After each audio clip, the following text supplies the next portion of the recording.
Discuss कर चुके हैं कि सिस्टम ऑफ लीनियर इक्वेशंस को कैसे सॉल्व करते हैं। प्रीवियस वीडियो में जाके देख सकते हो। तो ये एक एग्जांपल है और मैं इसको डायरेक्टली सॉल्व करूंगा। I will not go into details, I will not go into the theory. So if you don't understand what I am doing, go back to the previous video and watch it. तो इसका अभी हम लोग जैसे पहले किया था वैसे इसका ऑगमेंटेड मैट्रिक्स फॉर्म करेंगे। ठीक है, तो क्या करना है, सीधा कोफिशिएंट्स लेना है और कांस्टेंट्स लेना है, उसको एक लाइन से डिवाइड कर देना है। ऐसे पहला इक्वेशन जो है, पहला इक्वेशन तो इससे है 4 8 -4 12, यहाँ पे 1 1 -2 8 2, यहाँ पे 1 -1 -1 और यहाँ पे 3। लाइन से सेपरेट कर देना है। ठीक है, बॉक्स बना देना है। यहाँ पे 2, ये इक्वेशन 2, ये इक्वेशन 3। ठीक है, तो क्योंकि यहाँ पे 1 है 1 है, ठीक है, ये नॉर्मल मैथमेटिक्स है प्लस माइनस का। तो क्योंकि मुझे यहाँ पे सब्ट्रैक्ट करना है, 1 को हटाना है, रिड्यूस करना है, as I have told before. For reducing I need to create maximum number of zeros. ठीक है, यहाँ पे जितना जीरोस मैं क्रिएट कर सकूं, मेरा सिस्टम उतना ज्यादा रिड्यूस होगा, उतना ज्यादा जल्दी सॉल्व होगा। तो यहाँ पे देखो 4 कॉमन है, तो 4 से मैं इसको डिवाइड कर देता हूँ। तो 1/4 इंटू 1, यहाँ पे नहीं लिखते हैं, कैसे लिखते हैं, 1/4 इंटू इक्वेशन 1। ठीक है, तो ये हो जाएगा 1 2 -1 3 1 -2 8 2 1 -1 -1 3। ठीक, अब एक और बात, ये 1 2 3 लिखना भी नेसेसरी नहीं है। ठीक है, क्योंकि अगर 1 2 3 लिख रहे हैं, ये क्लियरली अंडरस्टूड है कि ये रो जो है वो पहला इक्वेशन है, ये रो जो है वो दूसरा इक्वेशन है और ये रो जो है वो तीसरा इक्वेशन है। तो ये क्लियरली अंडरस्टूड है। तो जो चीज अंडरस्टूड है उसको हम नहीं लिखेंगे, तो इसलिए 1 2 3 अब से हम नहीं लिखेंगे। तो अब से क्या लिखेंगे, ये इसको R1 लिखेंगे। ठीक है, R1 मतलब रो 1, इसको R2 लिखेंगे मतलब रो 2, इसको R3 लिखेंगे। और ये हम लिखेंगे नहीं, ये अंडरस्टूड है। ठीक है, तो इसके बाद से मैं यहाँ पे R1 R2 R3 नहीं लिखूंगा, मैं सिर्फ ऑपरेशंस लिखूंगा। ऑपरेशंस कैसे लिखते हैं, जैसे यहाँ पे 1/4 इंटू 1 था, इसका मतलब है 1/4 इंटू दिस होल रो। तो इसको ऐसे नहीं लिख के इसको हम इक्विवेलेंटली, ठीक है, ऐसे लिखते हैं, R1 रिप्लेस्ड बाय, इस एरो का मतलब है रिप्लेस्ड बाय 1/4 R1। ठीक है, कुछ नहीं है, सिंपल है कि R1 को रिप्लेस किया 1/4 R1 से। यहाँ पे भी वैसे ही लिख सकते हो, 1 इज रिप्लेस्ड बाय 1/4 1। ठीक है, तो इसको नहीं लिखते हैं, इसको लिखते हैं, अब से यही प्रेफर्ड होगा। तो वैसे ही अब हम क्या करेंगे, यहाँ पे क्या करते हैं, अगर 1 2 3 वाला नोटेशन अगर हम फॉलो करते हैं 1 2 3, तो प्रीवियस वीडियो के हिसाब से हम लिखते हैं 2 - 1, इक्वेशन 2 माइनस इक्वेशन 1 और इक्वेशन 3 माइनस इक्वेशन 1, यही लिखते हैं ना। तो इसके जगह पे हम लिखेंगे इक्विवेलेंटली। ठीक है, हम लिखेंगे R2 replaced by R2 minus R1, और एक लिखेंगे R3 replaced by R3 minus R1। ठीक है, तो इसका मतलब भी यही हो रहा है, क्योंकि यहाँ पे क्या कर रहे थे, 2 रिप्लेस्ड बाय 2 - 1 और 3 रिप्लेस्ड बाय, यहाँ पे रिप्लेस्ड 3 रिप्लेस्ड बाय 3 - 1, तो उसके जगह पे ये लिख रहे हैं। अब से यही नोटेशन लिखूंगा, इसको हम कैंसिल आउट करने हैं। ठीक है, अभी तक समझने के लिए इतना ठीक था।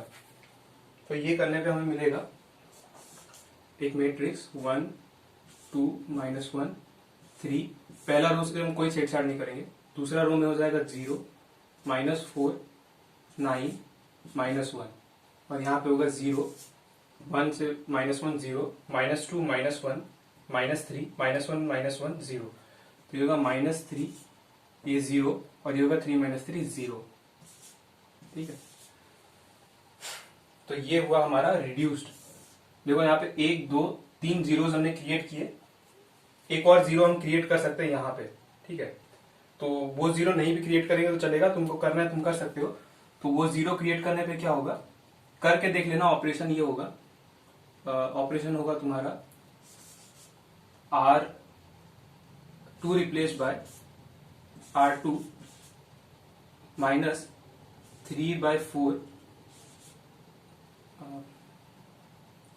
नहीं ये होगा 4/3 R1 R3, तो 3/4 इसको करना, ठीक है। तो ये यहाँ पे 0 हो जाएगा और ये वाला टर्म भी ऊपर जाएगा, तो 0 से 4/3 मल्टीप्लाई होगा तो 0 ही होगा, तो ये होगा -1 माइनस 4/3 इंटू 0, तो ये -1 ही रहेगा। तो इसको मैं सीधा यहीं पे 0 कर दे रहा हूँ, ठीक है। तो ये हो गया हमारा रिड्यूस्ड फॉर्म। इसको करने के बाद ये मैट्रिक्स यहाँ पे आएगा, तो मैंने इसको यहीं पे लिख दिया। तो इसके करस्पॉन्डिंग अब हम अपना इक्वेशंस फाइंड करते हैं। हमने रिड्यूस कर दिया, इससे ज्यादा रिड्यूस होगा नहीं, ठीक है। रिड्यूस हो सकता है, इसको भी अगर 1/9 से मल्टीप्लाई करे और यहाँ पे लेके जाए, बट एनफ है, ये इतना ठीक है। तो R1 जो है, ये हमारा R1 था, रो 1, ये था R2 और ये था R3, है ना, R1 R2 R3। तो R1 हमें देगा कोफिशिएंट्स, ये x का कोफिशिएंट, ये y का कोफिशिएंट, ये z का कोफिशिएंट और ये कांस्टेंट टर्म, सेम इधर भी और सेम इधर भी, ठीक है। तो R1 gives equation 1 which is Indeed, यहां से मैं सीधा लिख रहा हूं, ठीक है। यहां से लिखने पे आएगा x plus 2y minus z is equal to 3। R2 gives equation 2 which is 0 plus 0 plus 9z is equal to -1, और R3 gives equation 3 which is 0 minus 3y plus 0 is equal to 0, ठीक है। देख लो, सिर्फ मैंने कोफिशिएंट्स पुट किया है और कुछ नहीं। तो अब इसको सॉल्व करेंगे, ठीक है। इसको सॉल्व करने से देखो इस इक्वेशन से क्या आ रहा है, -3y is equal to 0, this implies y is equal to 0, ठीक है। एक वैल्यू आ गया। इस इक्वेशन से क्या आ रहा है, ठीक है, इस इक्वेशन से second implies z is equal to 9z is equal to -1 implies z is equal to -1/9, इसको b मान लो, ठीक है। अब क्या बचा,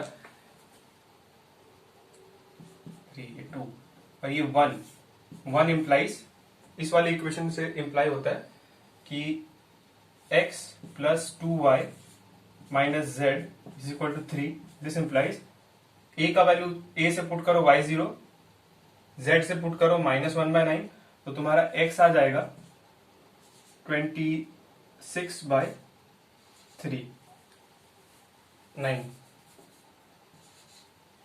ठीक है, यही आएगा। तो तुम्हारा इक्वेशन हो गया सॉल्व। तो we are getting the values x is equal to 26/9, y is equal to 0 and z is equal to -1/9, है ना। So this is the solution of this system of linear equations. ये बहुत ज्यादा easy हो गया क्योंकि 3 equations था। अगर तुम ऐसे प्रोसीड नहीं करते तुमको फिर लेना पड़ता x इज इक्वल टू 3, तुमको x का वैल्यू पुट करना पड़ता, फिर x का वैल्यू लेके यहाँ पे पुट करना पड़ता, तो तुम्हें y के टर्म्स और z के टर्म्स में कुछ मिलता, फिर वापस सब्स्टिट्यूट करना पड़ता, तो बहुत लेंदी हो जाता।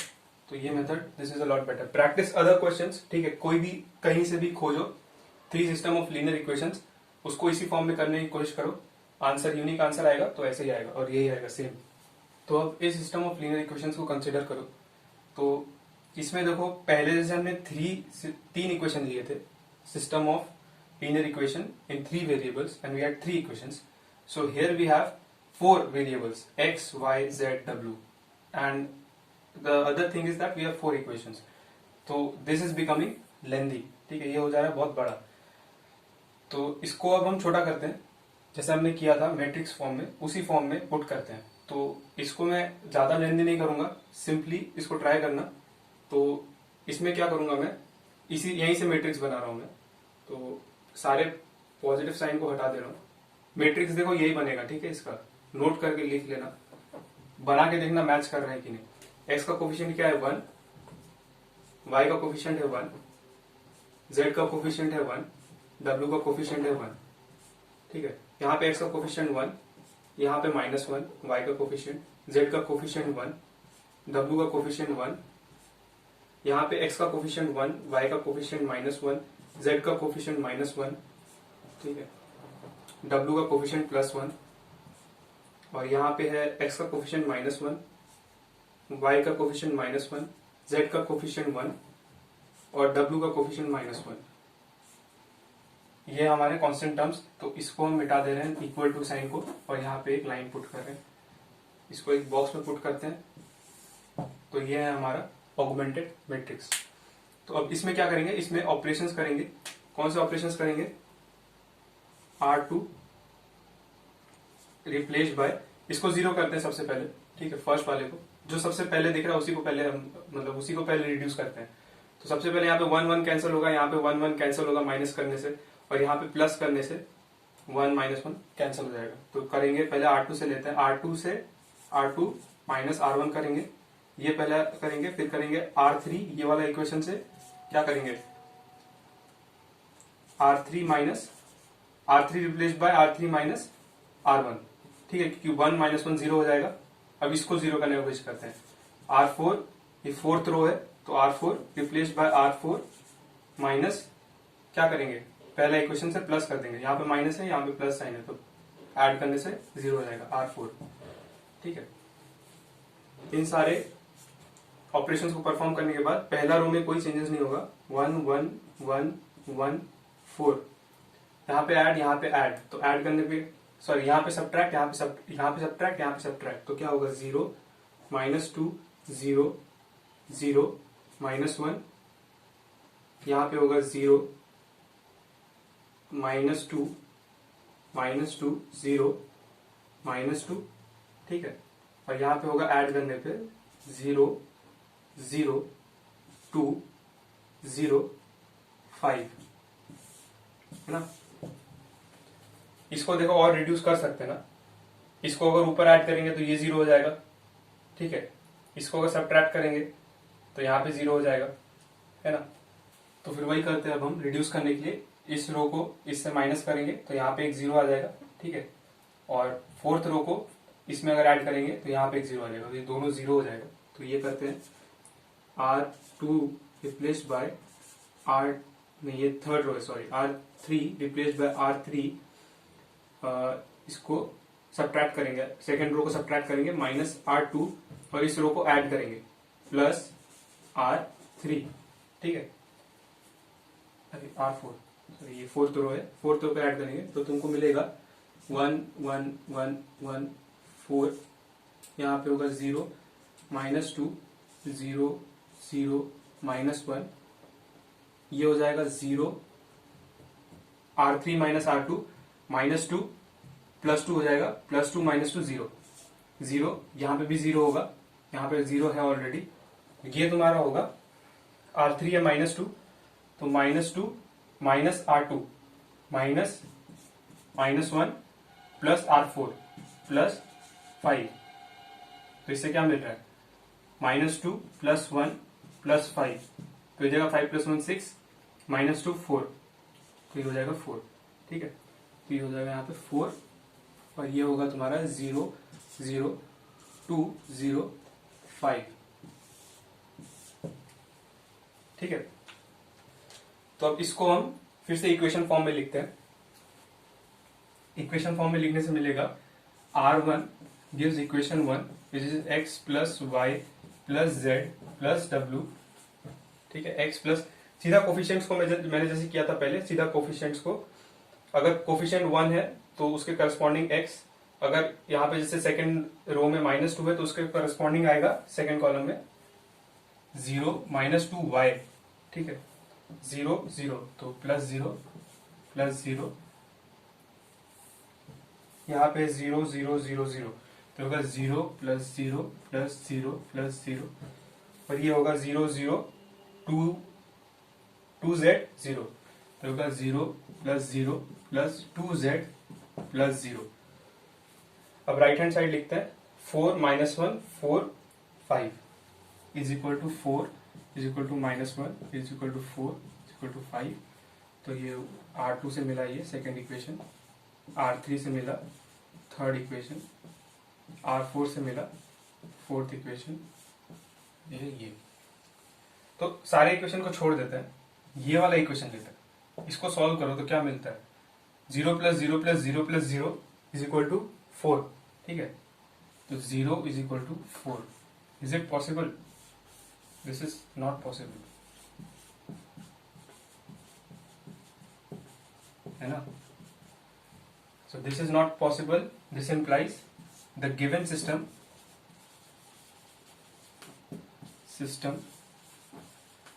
of linear equations does not possess a solution. Does not possess a solution. तो अगर सोल्यूशन नहीं भी पोजेस करता है, वो भी बहुत इजीली हम फाइंड कर लेते हैं। पर यही अगर सब्स्टिट्यूशन से करना चाहते, कोई दूसरा मेथड अप्लाई करते, तो बहुत लंबा पड़ता। यहाँ पे सिर्फ 3 स्टेप्स में पता चल गया कि सोल्यूशन डज नॉट एग्जिस्ट। तुम यहाँ से भी देख के बोल सकते थे, वो करने का जरूरत भी नहीं था कि यहाँ पे सारे लेफ्ट हैंड साइड में 0 है और यहाँ पे 4 है, तो इसका मतलब ये पॉसिबल नहीं है, ठीक है। तो ये था 2 एग्जाम्पल। इनफाइनाइटली मेनी सोल्यूशन के लिए भी ऐसा ही होगा। इसमें क्या होगा, इनफाइनाइटली मेनी सोल्यूशन अगर होता है इसमें, तो ये रो भी 0 हो जाता, पूरा 0 हो जाता। अगर ये 0 होता तो फिर यहाँ पे 0 होता, ठीक है। अगर यहाँ पे 0 होता तो ये इक्वेशन ट्रू होता, है ना। ये इनफाइनाइटली मेनी सोल्यूशन के लिए बता रहा हूं मैं। तो हमें क्या मिलता, Z0 Y0 और, ठीक है, ये केस कंसिडर करते हैं। अगर ऐसा होता, ठीक, R3 अगर ये होता, तो अगर R3 हमें 0 इज इक्वल टू 0 देता, ठीक है, अगर ये हमें मिलता, तो R4 क्या देता, R4 देता Z is equal to -5/2, R2 देता Y इज इक्वल टू 1/2, ठीक है, और R1 देता फिर हमें X प्लस 1/2, Y का वैल्यू मैंने डायरेक्टली पुट कर दिया यहाँ पे, ठीक है, 1/2 है Y। उसके बाद Z प्लस Z, जो Z है तुम्हारा -5/2, -5/2 plus W is equal to 4, है ना। तो इस इक्वेशन को कंप्यूट करेंगे अगर, तो आएगा तुम्हारा x plus W is equal to 4 minus 1/2 plus 5/2। तो ये तुम्हारा होगा 6। तो तुम्हें क्या मिला, एक और इक्वेशन मिल गया, है ना। अब इस इक्वेशन को सॉल्व करने के लिए तुम्हारे पास कोई डेटा नहीं है कि नहीं। तो इसीलिए, क्योंकि हमारे पास इस इक्वेशन को सॉल्व करने के लिए कोई डेटा नहीं है, तो हम आगे प्रोसीड कर नहीं सकते।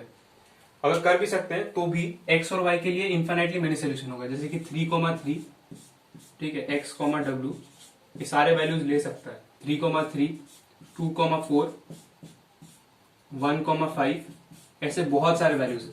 तो इसका मतलब क्या हुआ, इनफाइनाइटली मेनी सोल्यूशन। तो यही है कंक्लूजन कि इस प्रोसीजर से अगर तुम जाओगे तो बहुत सिंपल पड़ेगा तुम्हें सॉल्व करना लीनियर इक्वेशंस। Thank you.